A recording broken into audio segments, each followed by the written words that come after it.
साथियों नमस्कार। आज के हमारे इस वीडियो में मैं आपको जानकारी देने वाला हूं कि पशुओं में संक्रमण किन किन मार्ग से फैल सकता है। पिछले वीडियो में हमने आपको जानकारी दी थी कि पशुओं में कौन कौन से संक्रमण होते हैं, जिनमें से वायरल थे, बैक्टीरियल थे, फंगल थे, प्रोटोजोअल थे। कई प्रकार के इन्फेक्शन पशुओं में फैल सकते हैं। वो वीडियो अगर आपने नहीं देखा है तो मैं डिस्क्रिप्शन में डाल दूंगा, आप ज़रूर देख लेना। आज के इस छोटे से वीडियो में मैं आपको संक्रमण के मार्ग बताने वाला हूँ। हालांकि इनके बारे में हम सभी को पता भी रहता है और आप फोटो में भी आसानी से देख सकते हैं। आपको दिखाई दे रहा है संक्रमण के मार्ग। देखिए, सबसे प्रमुख जो मार्ग होता है संक्रमण का वो होता है मुंह। मुंह के द्वारा अधिकतर संक्रमण फैलते हैं।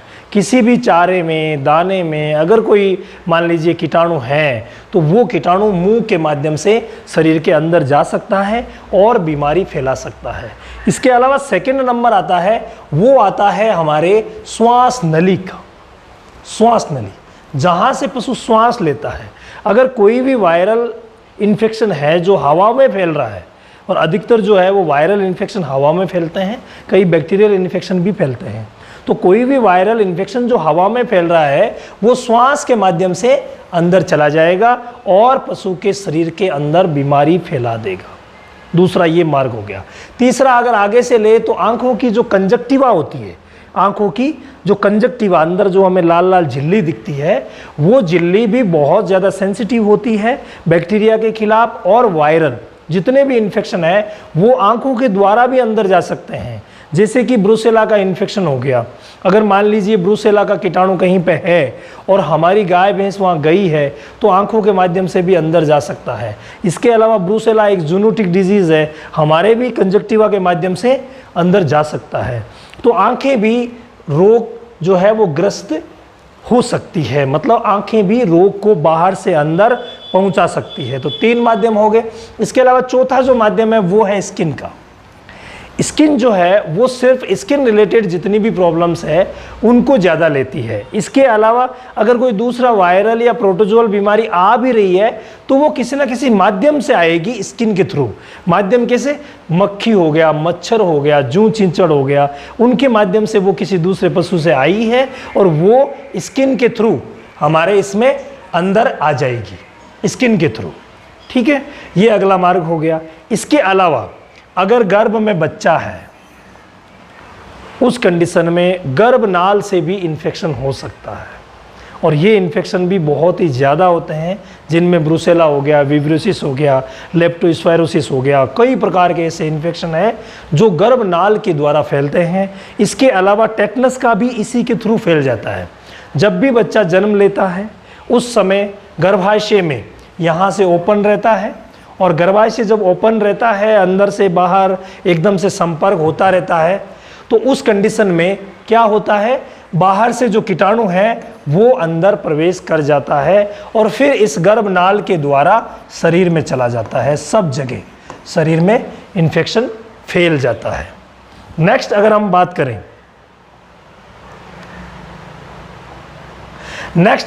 करें तो वो है मूत्र मार्ग। मूत्र मार्ग भी जो गर्भाशय नाल है यहाँ से शुरू होती है। हमें पता है वेजाइनल जो वल्वर लिप्स जो होते हैं, वेजाइना के बाहर के हिस्से, उनके थ्रू फिर अंदर जाकर के यूट्रस में इन्फेक्शन हो सकता है। तो वहीं उसके नीचे जस्ट छिद्र होता है, वो होता है यूरिथ्रा का, यानी मूत्र मार्ग। तो मूत्र मार्ग के द्वारा भी इन्फेक्शन हो सकते हैं। कहीं पे भी मान लीजिए कि टेटनस का कीटाणु है और वहाँ पर हमारी गाय भैंस आकर के बैठ गई है, तो उस कंडीशन में मूत्र मार्ग द्वारा भी अंदर इन्फेक्शन हो सकता है। हालांकि इसमें इन्फेक्शंस कम होते हैं, लेकिन यूरिनरी ट्रैक्ट सिस्टम के जितने भी इन्फेक्शन हैं उनमें 80% इन्फेक्शन बाहर से इसी रूट से होते हैं। नेक्स्ट अगर हम लें तो वो इन्फेक्शन है थनों का।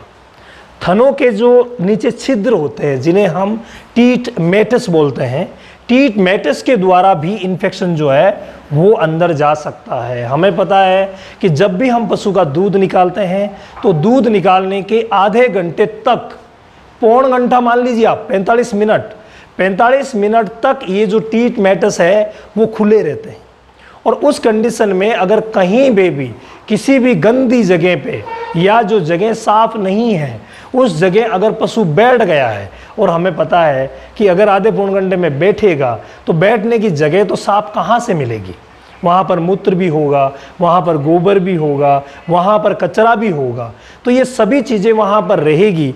तो उस कंडीशन में इन्फेक्शन जो है वो अंदर जा सकता है। इसीलिए हम सभी को हिदायत देते हैं कि जब भी आप दूध निकाल रहे हैं कम से कम आधे घंटे तक आप पशु को नीचे ना बैठने दें, और अगर 1 घंटे तक या पौन घंटे तक ध्यान रखें तो बहुत ही शानदार रहता है। तो ये भी एक इन्फेक्शन का तरीका है और अंदर फैलने का। और यहाँ तक कि जो मैस्टाइटिस है, थनैला बीमारी फैलाने में तो इसका 99% रोल इसी इन्फेक्शन का होता है जो बाहर से अंदर जाता है। 1% अंदर से भी इन्फेक्शन आते हैं, लेकिन ज़्यादातर इन्फेक्शन जो है वो बाहर से जाते हैं। इसके अलावा एक और है, वो है नाभि का। नाभि भी इन्फेक्शन फैला सकती है, और नाभि से जो इन्फेक्शन होता है वो होता है छोटे बच्चों में। जब भी कोई बच्चा जन्म लेता है उस समय वो नाल के द्वारा यानी नाभि के द्वारा गर्भ में माँ से जुड़ा हुआ रहता है। जब वो बाहर निकलता है उस कंडीशन में कई बार नाला अपने आप टूट जाता है और लंबा सा उसके पीछे लटकता रहता है। वो इन्फेक्शन का बहुत बड़ा माध्यम होता है। उसे साफ ब्लेड से काटना चाहिए, ऊपर से धागे से बांधें और नीचे से काटें। इसके लिए हमने 1-2 वीडियोज़ बनाए थे, वो भी मैं डिस्क्रिप्शन में डाल दूंगा, आप ज़रूर देख लेना। तो वहाँ पर अगर ऊपर से बांध करके और साफ ब्लेड से काट दिया जाए तो इस इन्फेक्शन को रोका जा सकता है। बाकी जहाँ पर भी वायरल बीमारी फैल रही है, बैक्टीरियल बीमारी फैल रही है, उस कंडीशन में ये जितने भी मार्ग हैं वो मार्ग पशु में संक्रमण फैला सकते हैं। साथियों, साफ सफाई से हम जितने भी इन्फेक्शंस पशुओं में होते हैं वो हम रोक सकते हैं।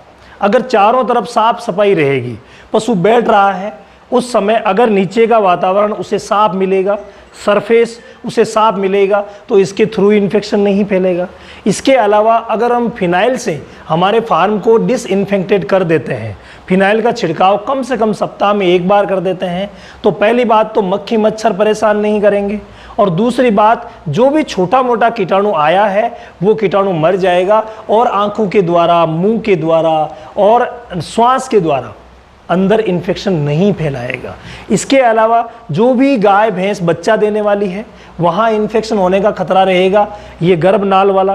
तो उस कंडीशन में भी अगर हम साफ सफाई रखें और उसके लिए एक अलग अच्छी व्यवस्था करें तो उस कंडीशन में भी हम इस इन्फेक्शन को रोक सकते हैं। रही बात स्किन इन्फेक्शन की, तो स्किन इन्फेक्शन जितने भी होते हैं पहले स्किन पे आएंगे, उसके बाद शरीर पे जाएंगे।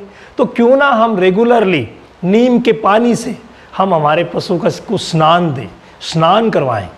नीम का पानी या लाल दवा के बारे में हम आपको बताते हैं कि सभी डेयरी फार्मर्स जो है वो कम से कम PP लाल दवा का पाउडर अपने पास रखें।